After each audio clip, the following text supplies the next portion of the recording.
Hey boys and girls, today we're going to be adding some light to the garage because it's not so bright in here. I got a recessed light over here.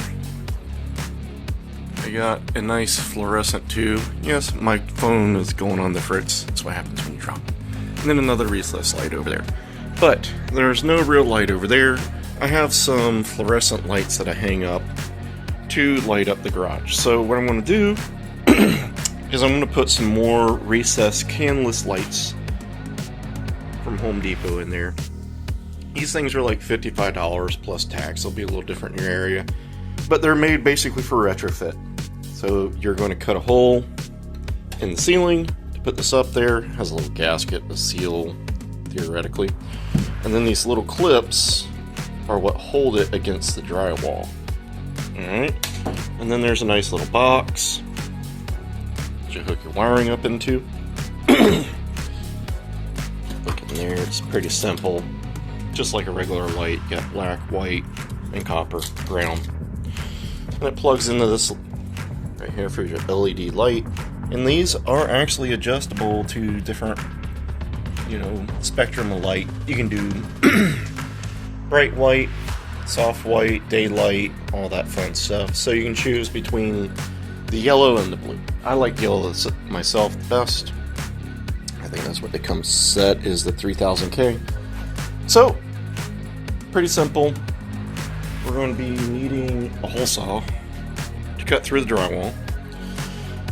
I got a vacuum cleaner here because I did do one down there earlier and I found out that I got a lot of stuff on myself. So we're not going to do that again. We're going to use the vacuum as we go. It comes with a little template to mark around where you want to cut the hole. The main thing to watch out for is studs. So if you have a stud finder, just make sure, because there are studs 24 inches on center here. They actually are the rafters for the roof. So this is like in the center of a bay, and then there's a rafter over there. Another good way to tell is this box for the attic access is 24 inches. It's stud over there. So, if you want to get fancy and don't have a, stud finder, you can measure it.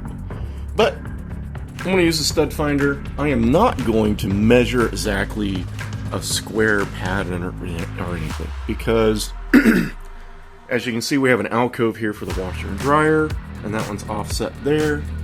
This one is offset over the pantry stuff. That one's going to be offset over the little toolbox. And yes, like I say, this thing is really adjusting the light really well.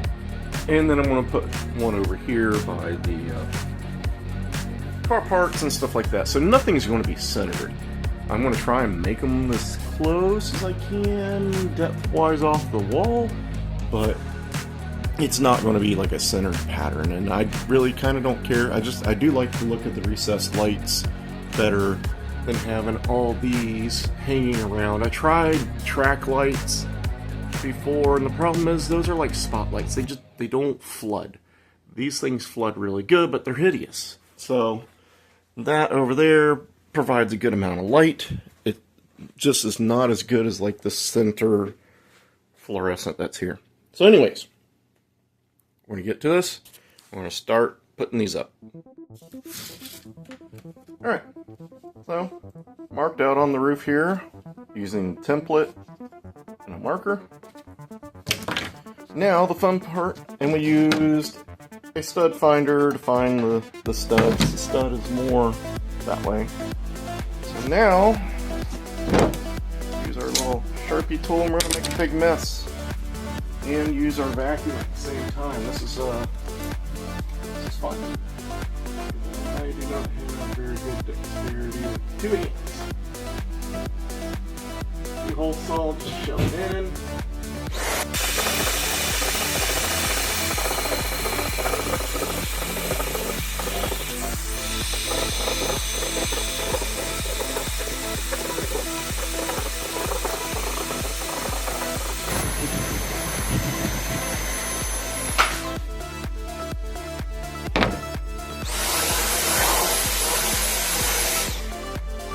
There we go. lot of dust, but a little better than with no vacuum. So now we can just put the unit up. Alright, so for now, I'm just going to make a little box. There we go. I'm going to shove this box up there and clamp this in, then we'll make all our connections in the attic.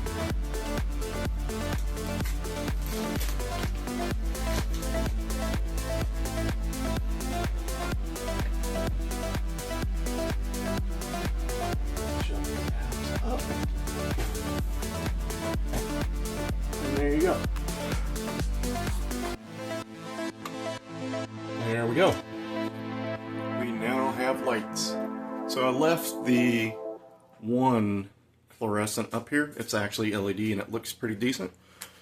But I put the other 4 up, so now there's a total of 6 of these recessed lights. And yes, my phone is got a crack in the lens, so that's why you're seeing a little glare out of there. But I have plenty of light over in this corner. I have plenty of light over in this corner now. Alright.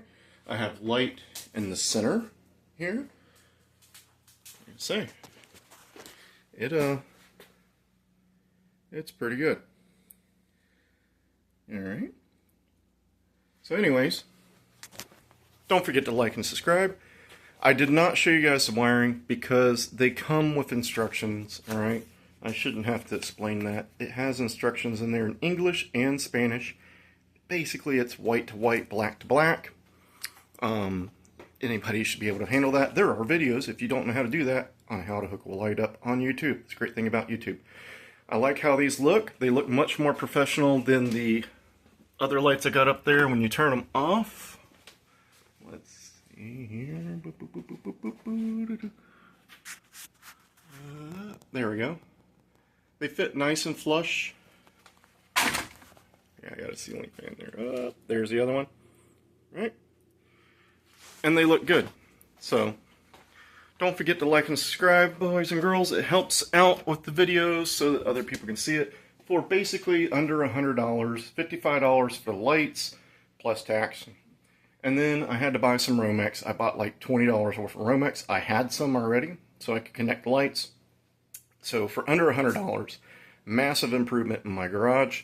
I highly recommend it. I've been goofing around with all these other silly, stupid lights for years, and I don't know why. I mean, obviously they were easy and I could plug them in, but just trying to be cheap. But in reality, each one of these lights cost what one of the recessed lights cost. So there was no real financial savings. It was probably more about time. But it took me about 2 hours to do all this. So not a big deal. I'd say, easy afternoon project for most people, and, massive change in your garage. So anyways, get out there, get your projects done. Let's get the projects finished this year, and Happy New Year, everybody.